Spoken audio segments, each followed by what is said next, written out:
court is going to be a forum for the conscience of the world to reach international criminals.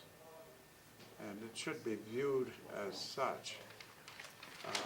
We have to look at it from the standpoint of the fact that for 5,000 years there have been no such court on a permanent basis. This is a chance to institutionalize the rule of law in the world. I'm sorry that the United States is not party to it. I hope it will be in the future. But the leading democracies of the world, including Canada, Australia, UK, and the European community, are to a nation parties to this court. It's the first new institution of the 20th century on an international scale. The eyes of the world will be looking on who's selected as the judges, and some knowledge of people who are being considered. I think there'll be very good, very thoughtful legal experts. After all, the Hague Court involving the treatment of people in Bosnia and Kosovo has developed some people with international experience in handling cases before a court like this. So the future of the court, I think, is very bright. And my hope is that rather than going its unilateral way, to be party to this exercise. I'm very concerned about unilateralism because if you take the Law of the Sea Convention, the U.S., which governs 70% of the Earth's surface, the U.S. has not ratified that convention, although the Defense Department has proclaimed the law as reflected in the convention as customary international law, but the U.S. is not party to that treaty. We're not party to Kyoto, we're not party to the Landmines Convention. I want the U.S. to rejoin the world. I'm proud of this country because of what it's done. After all, one thing here, particularly in Jamestown, New York, that this great institution for the peace of the world came about because of the initiative of a favorite son of Jamestown, namely Robert Jackson, who wanted to establish a rule of law in the world where law would, rather than force. The world is structured in a multilateral way. Globalization has taken over the world. It's reflected in our communications between nations. What goes on CNN goes on out to. It's also unified by trade. And it seems as though we're going the other way when we ought to go with the rest of the world. I think that it's going to come about eventually because I think that these issues have to be faced in a multilateral way where the nations decide what's the best thing to do about terrorism. After all, terrorism is a threat to the world. You have to face it on a multilateral basis. I don't think unilateralism in fighting terrorism is the answer because the terrorists are in different points of the world. They're all over the world. Since it's an issue against the peace of the world and the rule of law in the world, it has to be fought and dealt with as such. Bear in mind one thing that Jackson did at Nuremberg. You have to keep in mind that we could have gone alone on the war criminals. Sure. What Jackson did was he gathered France, UK, and USSR. He gave Nuremberg much more credibility through multilateralism than it would have ever had through unilateralism. The important thing here is that Nuremberg significance is worldwide. It's not just the U.S. trying a few war criminals. he's the one who recognized that it's important to deal with the rest of the world on these basic issues. That makes whatever is done more permanent. You have to keep in mind is that the Russians won the war on the Eastern Front. The 24,500,000 Russians were killed.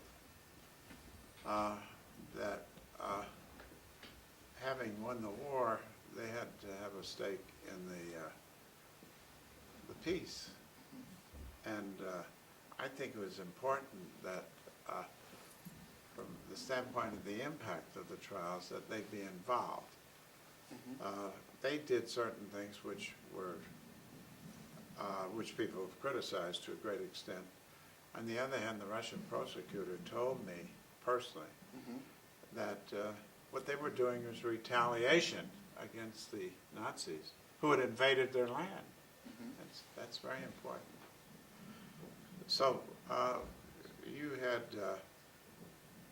the story in the Eastern Front was that the Nazis were almost unstoppable, and that they finally were stopped at Stalingrad, and thereafter went downhill. But the bulk of the divisions, the Nazi divisions, were on the Eastern Front. You had 206 divisions over there. So I don't think you could bar them from participation in the world of the future. Yes, in 1899 you had the Hague Conventions, which were in 1907.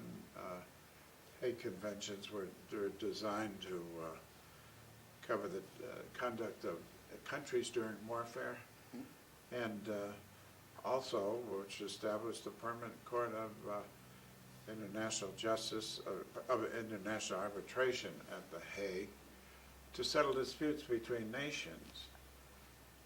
So there was a period of euphoria at that time about peace. The problem was it wasn't institutionalized. What will happen at The Hague when the criminal court starts is that you'll have an institution. It won't be dependent on one heartbeat, such as the heartbeat of Elihu Root or other people who did that work at that time. You'll have an institution that's dedicated to the trial and of people who transgress the rules of international law, such as the prohibition against genocide, the prohibition against crimes against humanity, or war crimes. And so to have progress in the world, you have to institutionalize peace or law. The proof of that is the European community. In other words, the European community is a fixture in the world today. There's no talk of war today between the nations of Europe who are in the community. France and Germany used to be at each other's throats on a continuum basis, and a lot of the world wars started there. Now they deal with each other under a court of justice at Luxembourg, and there's a set rule of law there. The European Convention on International Human Rights is also an outgrowth of Nuremberg, where the human rights are preserved on a European basis. If somebody in Europe who's in a country which is party to the convention feels that his human rights are violated, he can petition to the Commission and then, if necessary, have his case tried by the European Court of Human Rights. And the country has to abide by the ruling of that court, and they also may award damages. The European Court of Human Rights is an outgrowth of Nuremberg. In the first place, at the negotiations in Rome, aggressive war was not going to be included in the treaty. And three former prosecutors, including myself, Whitney Harris and Benjamin Ferencz, working, F-E-R-E-N-C-Z, working through to a considerable extent the German delegation, succeeded in getting aggressive war included in the treaty, but action on that count won't come until aggression is defined, and that can't come until 7 years after the treaty goes into effect, which will be this year. So you have 7 years. So we got a convention on that. An aggressive war? Well, convention on the definition of aggression. There is, but it's not many signatories. Right, and what we have to have is 7/8 of the people who are parties to the court sign off on the definition of aggression. There are definitions of aggression which are the subject of speeches that I've given. Sure. But there's no agreement on definitions of aggression. But the important thing is the Nuremberg prosecutors were important in getting that provision included in the treaty. That's what Jackson's crusade was against, was aggressive war. Sure. And so I've tried to work through my students to mobilize them as a force for the treaty. I've spoken widely in support of the treaty.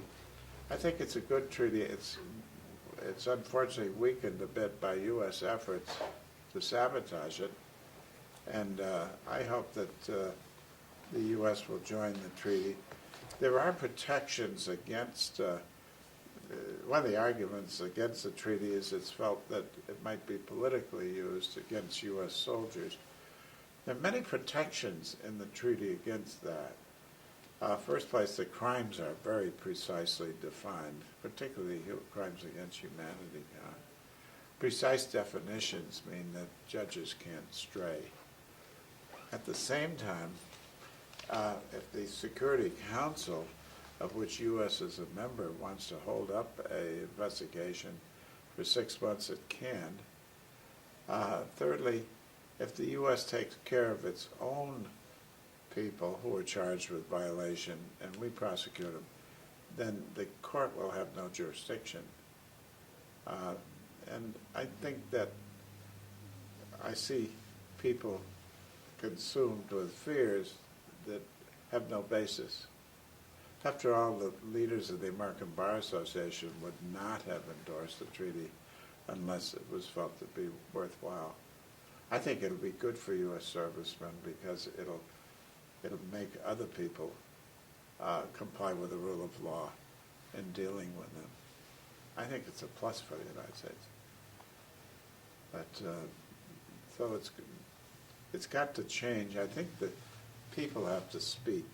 I think there's a survey I saw yesterday that 60% of the American public really favors the criminal court treaty. Of course, the main thing is that that view has to be heard in Congress and in the administration.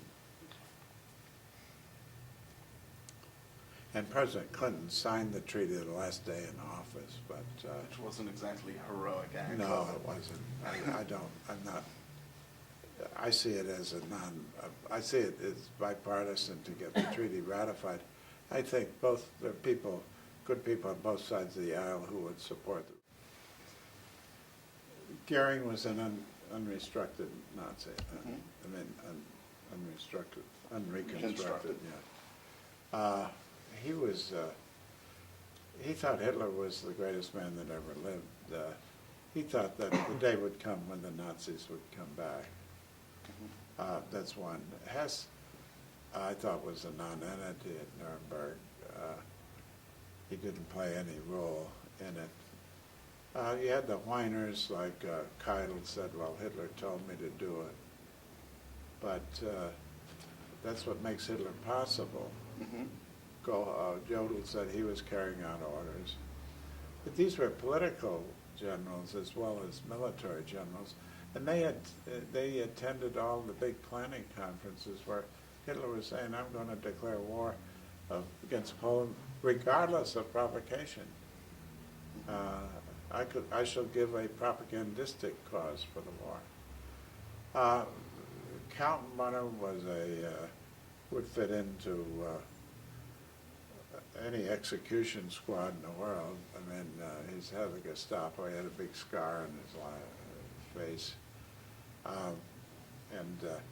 He's the man who denied his signature. Frank was the head of the Munich, of the Bavarian Bar Association. He was Hitler's lawyer. But he was consumed with ambition, and he lost sense of humanity. In other words, there's no, he wanted to, all he was thinking of was crawling up the ladder, and he had a lot of internal fights with Himmler's people. Frank's a sad story. He gave us 42 volumes of diaries, and then we read them into the record against him, and he was hung as a result. Ribbentrop was a weak sister, just a champagne salesman, and Hitler wanted a weak sister in the foreign ministry. Pretty shabby for a foreign minister for a country of the size and scope of Germany. Salko was a Gauleiter from Thuringia, and he was a tough guy. He'd been on submarines, I believe, out in the North Atlantic. He was a slave labor boss, a very brutal man. And the main thing about Salko was he said he had 12 children, and what were they going to do if he was hung, which didn't keep the court from hanging him. Salko blamed it all to Speer, and said that Speer should take the responsibility. Frick was Minister of Interior. He's a guy who established the rule of Hitler's law in Nazi Germany, the Nuremberg laws and all that, more of a mechanic who enforced Hitler's dicta, gave him whatever respectability they ever had, but a real bad actor. Stryker was a questionable case. He was a mean, nasty guy, the type that hangs around playgrounds and molests people. One of the things was that the court, I don't think, liked Stryker. And he wasn't party to any of the killings. Even Hitler disengaged him from the party. He's a mean old, dirty old man. Then there was... he was kind of the party ideologue, right?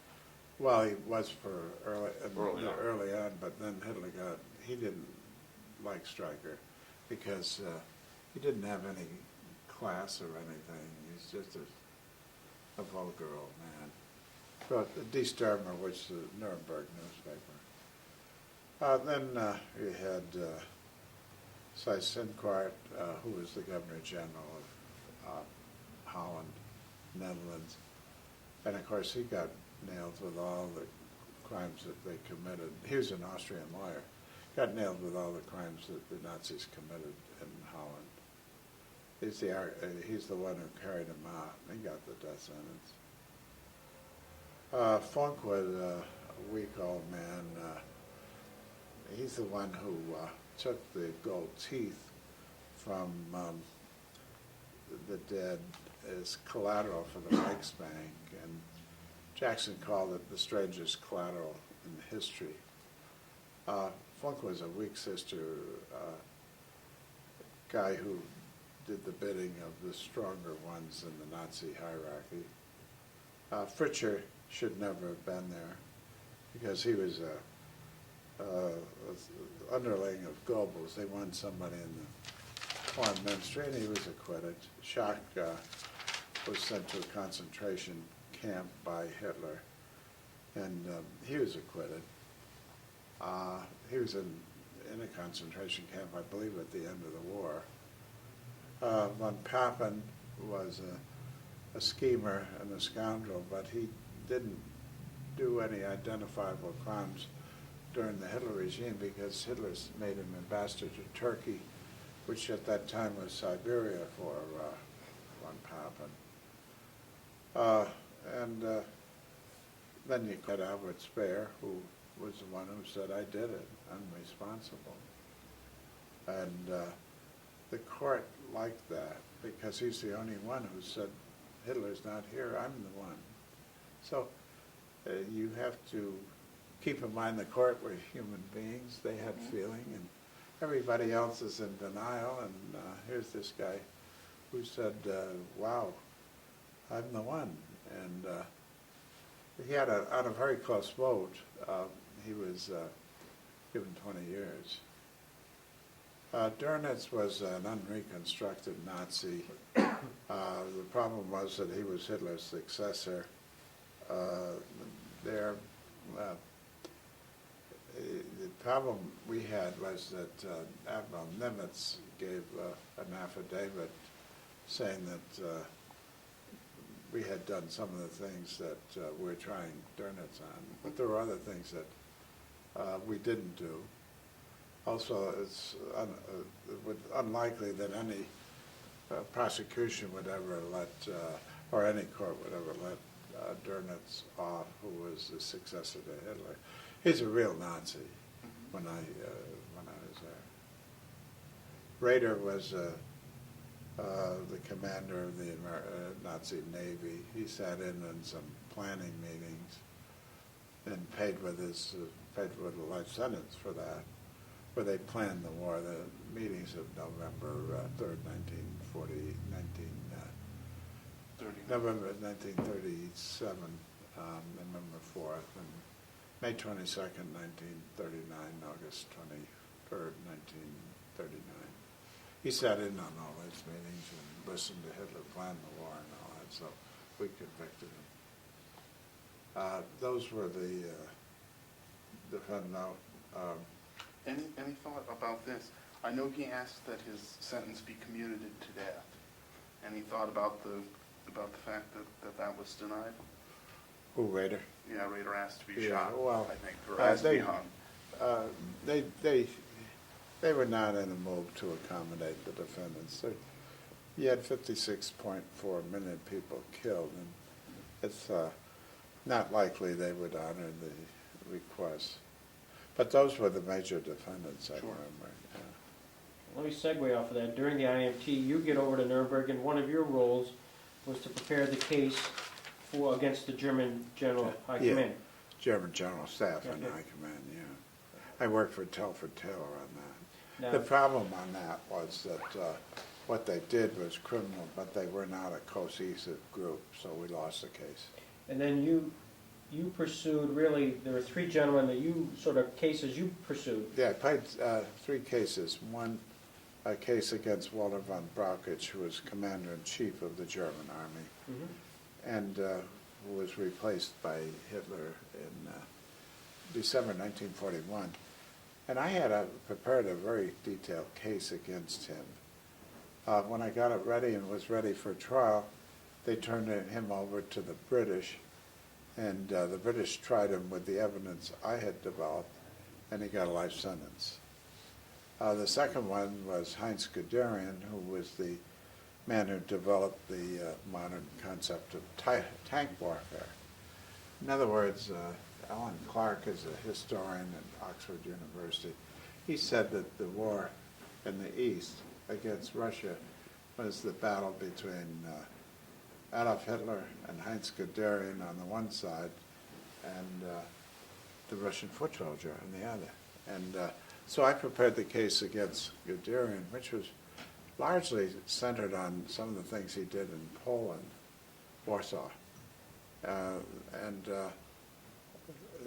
lo and behold, that was turned over to the Poles, but he got as far as Poland and Berlin, and then we got in a fight with the Poles over the proper border between Germany and Poland, and the Oder-Nisse line, that's what they're talking about. And so he never got to Polish hands, and what happened was that he formed a neo-Nazi party in North Germany. Now, the third one was the one that I did get. Military Tribunals, case number 2. United States of America against Erhard Milch, defendant. It was Erhard Milch, who was head of the Luftwaffe. He was head of the Luftwaffe on the Battle of Britain. He ran the Luftwaffe because Goering, who was the nominal head of the Luftwaffe, which is the German Air Force, was sort of out to lunch during World War II. Goering had a big estate outside of Berlin, and he had lions and tigers on the estate. And he dressed up in a toga, a Roman toga, and had painted toenails, and was on drugs, and he didn't really play that much of a role.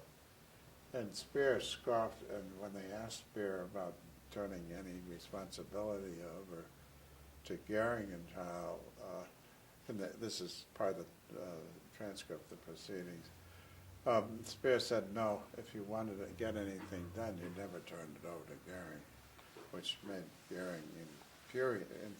This was tried at Nuremberg and then given a life sentence, and he appealed to the Supreme Court in October. That the defendant, Erhard Milch, be confined to the Rebdorf prison for the remainder of his natural life. He was unsuccessful in this appeal. On a 4-4 decision, the court decided not to take jurisdiction. And presumably Justice Jackson had recused himself from that case. Yeah, and they would have won. We would have won it by a vote. One thing to keep in mind is that Black and Douglas on the court were inalterably opposed to Nuremberg. Now, Milch, he was part of the Central Planning Board, as I recall, right. which centralized materials for the war. And Speer was also one of 3 people part of that board, right? The Central Planning Board was Speer's creation, and the other 2 were Paul Kerner, who was a representative of Goering, but not a dominant person, and Erhard Milch, who was in charge of procurement for the Luftwaffe. But the Central Planning Board was basically Speer and Milch. And if you want to refine it a little more, Albert Speer dominated the Central Planning Board. But however, Milch and Speer were very close associates. That's how they got to know each other. Milch was one of the witnesses called on the Goering case. Yes, that's right, yeah. And Milch was, one of the things we tried to do at Nuremberg was play one defendant off against the other. And when I interrogated Goering, I wanted to play him off against Milch, but there was solid loyalty between Milch and Goering and solid loyalty between Milch and Speer, so you couldn't do it in that case. I noted someplace, Henry, where Justice Jackson, during his cross-examination, asked Milch if he had participated in the removal of citizens for forced labor, and Milch said he knew of no deportation of foreign workers. They were all recruited voluntarily. Well, that's a total lie, Yeah. because Russian prisoners of war were forced to work on armaments in the Luftwaffe factories at Augsburg. I think it was Messerschmitt Augsburg. It's against international law. There's no question that Milch was lying. He didn't hesitate to lie. I think if he'd been more open, he got a lesser sentence. Now, did you call Albert Speer as a witness during that trial? Yes, I did. You did? Well, I didn't call him. I called him. I talked with him preparatory to his being a witness. I see, okay. And that's how I got to know him. Okay. And I found that when I asked him about Milch, he said, oh, Central Planning Board, I was the guy who ran that. And because the Central Planning Board did handle the allocation of labor in the Third Reich. In other words, between the Armaments Ministry and the Agriculture and Transportation, Central Planning determined who got the labor. It was a lot, Sauckel said in transcripts that we have recorded, out of 5 million workers imported into Germany, not one came voluntarily. And of course, Milch was saying they all came voluntarily. Why would they go anyway? I mean, they're worked to death in the armament, particularly in the Krupp works. I think that was the real one, where Krupp in Essen had a huge, 55,000 people, the illness and hardships were terrible. Did- Well, he gave Farman too at Auschwitz. Sure. Now, both Speer and Milch sort of fell out of favor with Hitler. Well, now, Speer fell out of favor with Hitler. Milch did not. And when Speer fell out of favor with Hitler, then Milch intervened, had a meeting in Salzburg in 1944. I think it was March 15, 1944. And he said that, Speer's a great man. He's doing a great job. And it was Milch that intervened with Hitler for Speer, because Milch was a Hitler favorite. I read someplace that Hitler felt that Milch maybe betrayed the German government by giving the secret of radar to the French. Did that come up at all? No, I don't think he did either. Okay. Milch was a very confirmed Nazi. One of the problems Milch had was he was half Jewish, and Goering declared him an Aryan, and so he had to be worse than the others. It's sort of like Heydrich, where there's a lot of rumors that Heydrich had some Jewish blood. And when you get somebody like that, then you have to go to the extreme. Oh, and Hitler too was Yeah, was well, his grandfather. Yeah, I don't know, but on Hitler, he watched that, and I know Frau von Schirach, the youth leader's wife, felt that she was concerned about the fate of the Jews in Vienna, and she attempted to bring it up with Hitler, and Hitler told her it's none of her business, and he never invited her back to the Obersalzberg. And what happened to von Schirach, by the way? Who? Von Schirach. Rocher, that's what I missed. He's the youth leader. He got 20 years in Spandau. He was young enough that he actually had was released, right? Yeah, he and Speer didn't like each other. A lot of these guys really didn't like it. Dönitz hated Speer. Speer survived in confinement by walking around the world. He walked around the world, and in his walks, he was walking all the while at Spandau. He said he had good care because he had 360 people guarding him. I was reading the diary of Spandau Diaries, and Albert Speer wrote that he had read the verdict of Milch in May 13, 1947, and he said it was Milch's intemperate statements, Right. which today are incomprehensible. Well, what he did was, he had a statement, let me give you a picture. Sure. The last day of the Milch case was March 15, 1947. And I dug out the records of a meeting between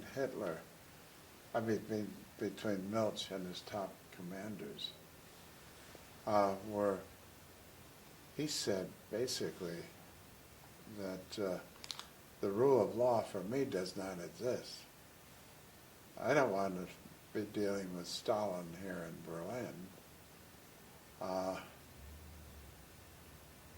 It says, we're going to have to take extreme measures to avoid that, meaning that the rule of law for him did not exist. Explicitly, he basically said that. And we used that in the last paragraph of the closing statement. And I think it's cited in the judge's opinion. But what Milch was saying is that he threw away the rule book.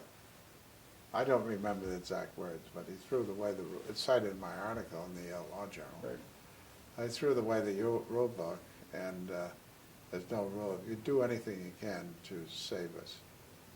And so we use that, and the judges liked the fact that it was the third anniversary. And see, we were 47, and the Milch had delivered in 44. What was Milch's role in the concentration camp? Well, the medical experimentations, was that? Yeah, he authorized them, but they didn't convict him of it. Mm-hmm. The reason they didn't convict him is that because he had to authorize it because they're conducted for the Luftwaffe. In other words, they're freezing experiments. They put Russian prisoners of war out in the bathtub in Dachau and Right. saw how they, how you could, they let them almost die and then saw how you could rewarm them, whether women or drugs or liquor or whatever they did. And there were four of the Luftwaffe that simulate also high altitudes. Exposure in life rafts in the English Channel, if you're shot, or exposure to high altitude. And so they were for the Luftwaffe, and I was absolutely convinced, I'm convinced this day that Milch authorized it, but I didn't handle that phase of the case, and they couldn't show the chain of command from the head of, being the head of the Luftwaffe to these experiments. Do you see what I mean? I mean, Oh, yeah, I this do, is yeah. the problem in the Milosevic case that he's playing, that you don't have a trail of evidence. And Hitler was pretty shrewd on that. On the final solution, that's an oral order, it's not a written order. So he was acquitted on that. Your presiding judge was Mosmano? No, it was Judge Towns, Robert Towns from Detroit, Right. and Judge John Spate and Massano were the other judges. You mentioned earlier today that Mosmano sent you a wonderful letter. Yeah, he did. When I won the job, he wrote me a marvelous letter saying that I was very good and qualified to undertake some big things. It was very effusive, which made me feel good. Being a good lawyer in Ohio, and shortly after the war, there was a speech given at a college of which my daughter's graduating, Kenyon Yeah, College, right, by Robert right, Taft. Right. What's your impression of Congressman Taft, or Senator Taft, I guess? Well, I was a great devotee of Taft because I admired his intellect. But he was a killer for me when it came back from Nuremberg to get a job, because he was revered as a deity by a lot of the public of the United States, and the bar was not in favor of Nuremberg. So I had trouble getting a job, just not because I graduated from the Yale Law School with a very good record, but the bar didn't support, they thought it was ex post facto, and they didn't support it, and this was fuel on the fire. Now, according to my recollection, Taft wanted to run for president, and the Jewish groups got to Taft, and I think he retracted to a considerable extent that speech. This is stated from memory, but sometimes my memory is pretty good.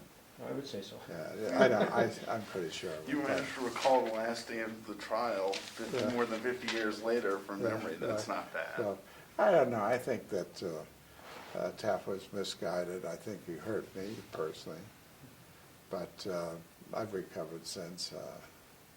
I was appointed general counsel of the paid program with the rank of Assistant Secretary of State. I've been the head of the section of international law. I've done some things since then, which, but I had trouble getting a job. Because the bar, look, they didn't really understand. One of the things about Taft's speech at Kenyon was that it was delivered so soon after the judgment, and it indicated to me that he hadn't studied the judgment too closely. I always had a great admiration for Taft as an independent thinker. I thought he was quite a good senator, but boy, he was a killer on my getting a job. So while you were at the subsequent trials, you had also worked on the Ministries case and the Justice case. Yeah. What was your role in that part? Well, I wrote some of the statements. I was a good writer, and that's why they asked me to prepare opening and closing drafts of opening and closing statements. But my wife was pregnant, and I wanted the child to be born with the geographical limits of the United States. So that exercised a lot of pressure on getting out of there. So you left when? I left September 1947 and got back. And then it was a deal where, my daughter was born in November 1947, and we had to get back. We waited till the last minute, On the other hand, she's never expressed any desire to run for president that I know. Well, No, I understand. yeah, but in those days, the sky was the limit on your dreams. I thought that was very important. Does the public understand at all the subsequent proceedings, Henry? No, they totally downplayed them. There were 12 trials, and one of the things was that they got no press at all, and yet they did some very important things. And so, also, Telford Taylor was not a charismatic guy like Jackson. On the other hand, he was a brilliant man, but it was like hanging around after the show was over, the big show. Mm-hmm. But I felt that there's a lot of new law that was decided there, and very important law. Of those 12 cases, what was the one that's probably the most meaningful today? Well, the one that was most meaningful today was the Ministries case, because that was the only case that dealt with the charge of aggressive war, and they found Wiesacker and two others guilty of aggression. So that's the only one that dealt with the aggression. Mm-hmm. Also, it's if you have spare time, it's a 692-page opinion, and the transcript was hundreds of thousands of pages of testimony. That's all. Imagine one opinion being 692 pages. But Ministries was the one that dealt with aggression. That was very important. So And the Justice's case became the subject of Judgment at Nuremberg, the movie. Yeah, that's right. And the Einsatzgruppen case, which Ben Ferenc ran, was totally documentary and resulted in a lot of convictions and hangings because of it. But it was a trial where he submitted all these documents, and that was the prosecution case, and they got it because they had documents convicting Otto Ollendorf and others of in these terrible crimes. So, but there is the medical experiment case has had a lot of its influence today on modern law regarding medical experiments, tremendous influence. And the Justice case, of course, got notoriety through the movie. But the hostages case, the Southeast case, showed the need for a new rule on hostages, and that was implemented in the Geneva Conventions of 1949. So the hostages case, they're all important cases. What was the morale like among the prosecutors during the subsequent proceedings? The big show had come and gone, the press had come and gone. Right. Well, I think that you had some human dynamos in the prosecution staff. James McHaney, who was the assistant, who was the United States Attorney for Little Rock, Arkansas, did the medical cases. He did a wonderful job on that. They got tangled up in the industrial cases, which in totality had rough going. That was very important, but they didn't come out so well, if you want candor. Yeah. But there was morale. It depended on the individual prosecutor. If you had a person who was driven at the top of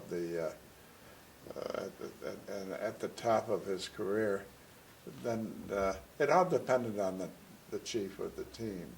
I think you could say that. Now, is the Robert Jackson of that? Yeah, that's right. And Robert Kempner, I think, was on the justice case. He was a deputy. He had been in this, I believe, an assistant attorney general in the former Germany, the Weimar Republic. And in the Milch case, who was the team that you were part of? Yeah, well, I was a part of Clark Denning was the chief prosecutor. Okay. Now, he would come in, would he just principally do the opening statement and the closing statements? No, what he did was he used what I had developed as the basis for the case. Okay. The total case was developed by me. Right. I can say that. Right. On the other hand, Denny I had trial experience. I had no trial experience. So I was just given the job of trying the Jägerstadt case, which is the underground aircraft factory case. Okay. But I told Telford that I prepared the case and I wanted to roll in trying it. Sure. But they couldn't turn over a case like that to me because I had not spent any time in court. What's the legacy of Nuremberg? The legacy of Nuremberg is the rule of law with justice, peace with justice. The legacy of Nuremberg is the legacy of Robert Jackson. It's a rule of law applied across the board to everyone in the world, all humanity. The rule of law to stop aggressive war, to stop the killing, the atrocities. We have to stop the killing. That's what it's all about. The rule of law is the rule of reason, not of force. It's a rule of law that applies to everybody. And the innocent have no need to fear for the rule of law. But rule of law has worked very well in the United States and other Western societies. Why not apply it internationally? So that there's deterrence to people from committing terrible crimes. They know what the rules are and what you got to do to pay for them. It's applying some of the concepts that developed the common law internationally. So that's what it's all about. The Nuremberg trial was Jackson. Jackson was Nuremberg. The important thing is there have been no Nuremberg without Jackson. Couldn't have happened. We've had enormous prestige with the total support of the President of the United States, Harry S. Truman. With that support, he carried the day at Nuremberg. And nobody else could have done it. It took great courage because nobody has ever done it before. He was a pathbreaker. There's nothing to go by, no precedents. And he created this huge, the most important trial out of nothing. And he had a staff, there were 100 prosecutors at Nuremberg and a staff of 2,000. Enormous undertaking. You're trying a whole regime for what they did during 12 years of the worst crimes in history. How important is it for us to remember Jackson and this legacy that you're talking about? Well, I think one thing to keep in mind is the U.S. was started Nuremberg. This was a U.S. initiative to build peace in the world. And it was a great initiative. And the Europeans have recognized its value now. And we're turning our back on it. So there's a crying need for U.S. to come to its senses and ratify this treaty. The important thing is that it's got to be with us. 66 nations have already ratified it. I think it'll protect U.S. servicemen rather than put them in danger. That's the important thing. That's what it's all about. That's why we need this center, because in the long run, it's going to happen. In the long run, there will be a rule of law which will be widespread throughout the world. The European community is solidly before. Every nation in Europe that's part of the European community is a party to the treaty. The UK, Canada, Australia, all our friends are party to the treaty. We ought to be party to it.